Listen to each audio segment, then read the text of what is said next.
The other night, I was turning off the lights in my hallway, and as soon as my eyes registered the darkness, I was suddenly ported to a new location. And it was only a fraction of a second. And immediately, even though I could get my bearings there, immediately my body freaked out. Adrenaline started rushing, and my cognition reoriented itself back in the reality that I was used to and accustomed to. And this is one of the most fascinating parts of the reality shifting journey that I love trying to figure out, because I have now experienced being in portals and other worlds, some familiar, some unfamiliar.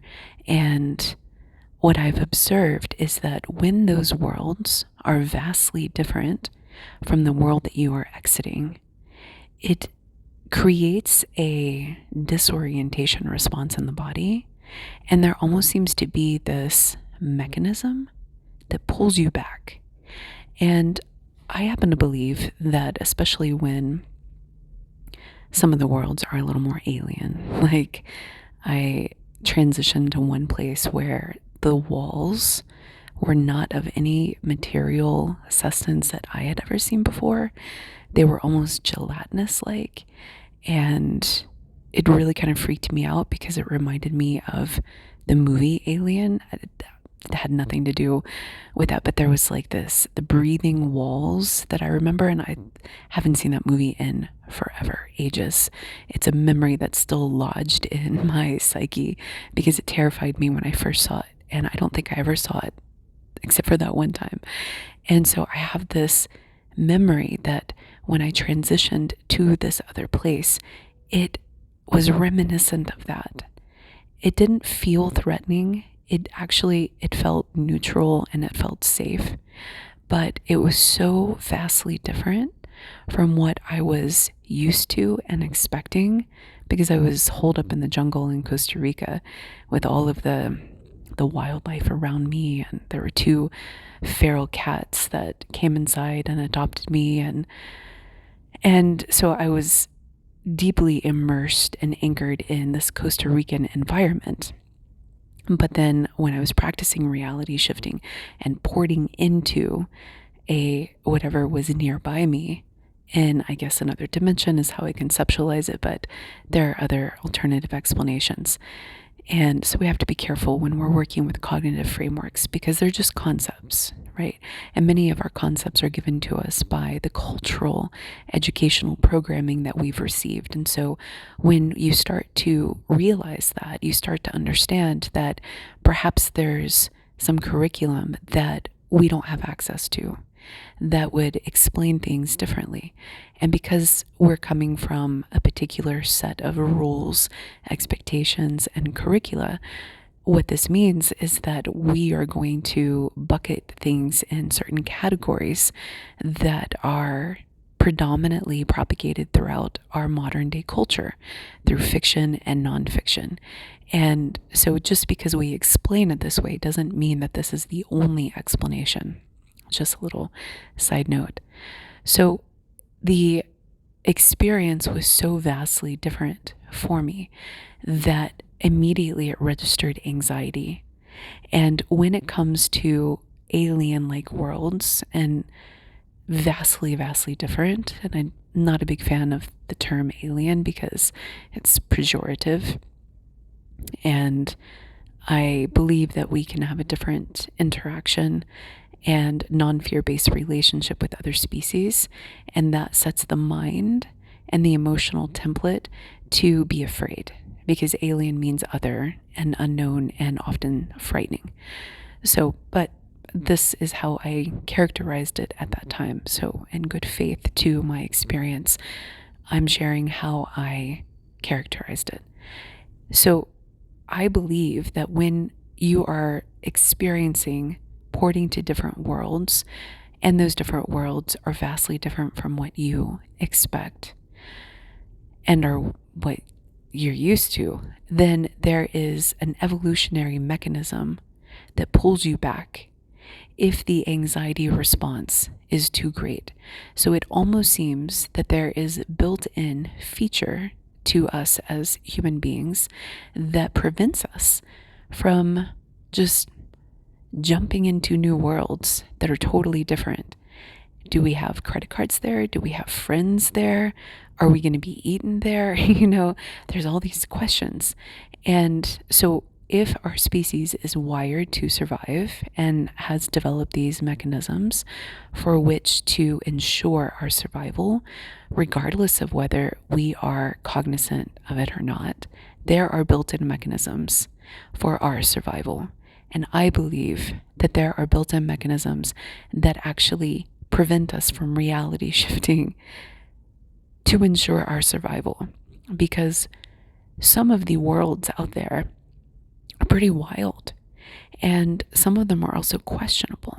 Like, there were other worlds that it felt like I was being held captive in some unsavory conditions, and I could port my consciousness close enough to my body, which felt that it was, I don't even know if I want to describe it, but in some cases it felt like I was being anesthetized and held under, almost in a subcoma, where I was barely awake and I could feel the heavy blanket of some type of drug that I didn't understand. And I could feel the presence of other people in the room, and I was hooked up to a computer to where I don't know if it was modern day or I don't have a sense of the time frame. Sometimes I have a sense of a timeline, but in this particular one I do not, where they had access to my thoughts, my dreams, and my internal world, and they were reviewing things on this monitor, even though I was anesthetized isn't the right word. It was, I wasn't in my body there. I wasn't conscious there, but they had access to my conscious stream. And it felt like they were holding me under. And I don't know, I have no idea about their motivations. I have no sense of that. Friendly, not friendly. Whereas in other places, it felt like I was being strung up by, I probably shouldn't say that because it's a little more graphic, but it felt like I was in how's the way to say it? I was in a world where people were obsessed with the material form, and they were playing with humans like they were dolls. This is a good way to say it. And the things that they would do to dolls, because they didn't understand that the vessel was a vehicle for consciousness and sentience, some of the things that they would do were really horrific. And so I had to experience some of the most brutal aspects of humanity. It reminds me of chimpanzees and giving them like a doll, and they're obsessed with the doll form, and they're throwing it around and they're beheading it and, doing all this crazy stuff because they're operating from a very, very primitive understanding of what a doll means. And they're seeing it as a form to take advantage of versus a form to respect. And in other worlds, it seemed like I had people waiting for me to shift into a body there, and they were like bedside waiting for me to come. And that felt very warm, very loving, and very friendly. And there were others in future timelines that felt like we were trying to crack the code of death and exploring consciousness and shifting consciousness into bodies, but the bodies were not like our everyday bodies. They were crafted bodies. And there are actually several variations of this where there were future teams that were facilitating the transfer of consciousness to various forms. And some of these forms were like in tubes with lots of different sensors and meters and advanced technology. And I remember trying to get a hold of their help desk and communicating that they needed a sensor for anguish and being trapped, because there was a group of us that were stuck in certain places that were unfriendly, and we were effectively trapped and trying to get back to this life and this form, and we couldn't. But the help desk didn't know that because all of our stats looked normal, and so we needed another stat built in. And so I've done a lot of exploring, but the point is that when you start to untether your consciousness from this plane of existence, your psyche has to get used to it. And when it happens without your preparation, and even with your preparation and even with your intent, like when you go off to explore different worlds and you start to see your room morph into another room. I've had that happen several times. It's like the environment will literally change. Your sensory system will pick up different things, different scents. One time I was in India, it seemed like, and I could smell the incense, and I was in a different room, and there was a different person, a different life, everything. And other times I was in other places, like out in the woods with gravel. Even though I was in my apartment in Dallas, I could morph my apartment into this other place where apparently I also existed. And so what I have learned about the psyche and the cognition is that there's this grasping. There's a grasping to reality that your mind, when you're in human form, particularly if you're coming from a binary society where you're not used to this, right? And this is not something that you learn about is even possible, although there are a subset of people who can do this, right? We're still kind of on the fringe. And so as a result, these experiences are kind of wild and not easily shareable and not easily teachable. Like we're still discovering it, we're still figuring it out. So when you're coming from a place like that, the grasping is really, really strong. Like there are some people that believe that they only have one body and they only have one life and one body. And so there's a lot of fear associated with letting go of that, which is what makes the death process so traumatic and challenging for them. And because there are some people that get very, very attached to their physical body, and the essence of their consciousness remains tightly tethered to it. And so they're very, very anxious about losing their body, losing their health, losing their life. And for the most part, I actually believe this is advantageous until a certain level of awakening, because it requires a certain level of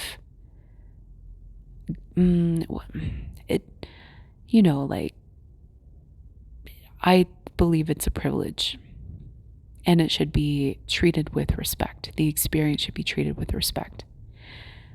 But not everybody agrees. So I'll just leave that there, my own personal view. And so as a result, people are afraid of sickness. People are deathly afraid of death. And this helps to regulate their behavior and their consciousness, because it keeps them tethered into wanting to preserve themselves and wanting to make healthy choices, which is good. I believe that is advantageous in general. And it also keeps them, wanting to participate to the best of their ability and maintain their form for the most part, and treat their livelihood with respect. So when you start to realize how the mind works and how it grasps onto reality, in that situation, people grasp on extremely tightly, and they have a very, very, very hard time breaking away from linearity and the magical and the esoteric and all things unexplainable that are not in their history books or curriculum that are condoned by McMill or whoever the McGraw-Hill, like the textbook manufacturers. Nothing against you guys. I'm not trying to drag your name down or anything like that. But it's like anything that's not in the mainstream, they're like, nope, no, because they're very tightly held on to a predominant worldview that has been ingrained and reinforced and projected into their reality. This is normal. This is normal human cognition for those in binary societies. And then you have people that start to awaken beyond just the everyday existence, and they start to realize that there's more out there. And then that's where the journey gets, sometimes I think it's a little addictive. It's so much fun. It's so fun. It's absolutely such a delight to explore the esoteric, right? I love my life now. I just love it so much. And I'm sure you do too if you're also on the journey. But there's this process of having to take that tight grasp and start to unfurl the fingers and relax the hand. And this is where a lot of struggle comes in. So if you are struggling with this, feel free to reach out to me and we can work through it and I can develop a custom coaching plan for you. I have experience helping people through this precise thing, is helping people to understand their awakening and to make sense of it and to utilize it in their life in constructive, powerful ways to realign to purpose and destiny and, the best relationships of your life and to break away from the past. But it's hard because if you're halfway in the old world trying to go to the new world, then you do need a support system. You do need encouragement to open up your gifts, to open up your abilities. You can do it solo too. I did it solo. But it's faster when you have somebody that can say, hey, let's see it this way. And hey, I think you have a gift in this particular avenue. Let's explore this. And, to help push you into the unknown a little bit more and to say, oh, yeah, that makes sense based on what I've explored in the unknown. And so that grasping then changes. Then the cognition has something else to hold on to that then allows for the facilitation of this blooming flower. It's so beautiful to see. It's like how people change when they realize who their soul is calling them to be is so profoundly special. It is such a special journey. I really love it and I love facilitating it. And so the mind still needs something to grasp though. That's the point. And it's not an overnight, okay, now I understand that reality shifting is a thing, so I can port into a new world. No, because even though I am an experienced reality shifter, just the other night, I was in a new world for like half a second and I still freaked out. So there's this process of taking the grasping that now we know that the mind needs, the psyche needs, and we change it. We change it from the tight grip onto the binary world. There is nothing outside of college education and this life path, and we can't deviate from the norm. And then we start to, for those statisticians, go up the bell curve 1 to 2 standard deviations away, and then we start peeking into another curve altogether. This is what reality shifting is. Everything is a sine wave, right? And so we start on 1, and then we move away from the norm, and we shift and we shift and we integrate and we integrate and we let the mind grasp onto new frameworks. We see what is unfolding in the world and we latch onto it with this understanding. It's real. The esoteric is real. By golly George, we've done it, and then you stay there for a little bit and you wait and then you shift and you shift. And you go as fast as you can if you want to. That's what I like to do. You go as fast as you can that the mind can handle, with the expectation that it doesn't mean you're ready to just pour it into a vastly different world. When you're trying to get to another bell curve, you have to slide into it. You have to ease into it. You have to allow the unfolding and the fractals of the universe to rearrange around you, and to wait for your vision to acclimate, your body to acclimate, your senses to acclimate, for it to stick. I get emails from some people saying, I don't understand. I'm trying to reality shift, and every time I get to this new place, it disappears. And I'm like, exactly, because it's a process. You're upgrading your cognition, you're upgrading your sensory system. It actually is an information processing reordering. If you have been processing the world through your five senses, ignoring all of your other senses that you never learned about, then of course it's going to be slower for you. We have to bring those other senses online, starting with intuition. That is the foundation, and then energy, and then some other abilities that everybody has a unique template of. So listen, I am a reality shifting coach, and if you would like help with your gifts, with your abilities, with seeing the world differently, with the grasping of your mind, shifting away from binary constructs to quantum or other constructs, then feel free to reach out to me at sacredjourneyproductions@gmail.com. Okay, we'll talk soon.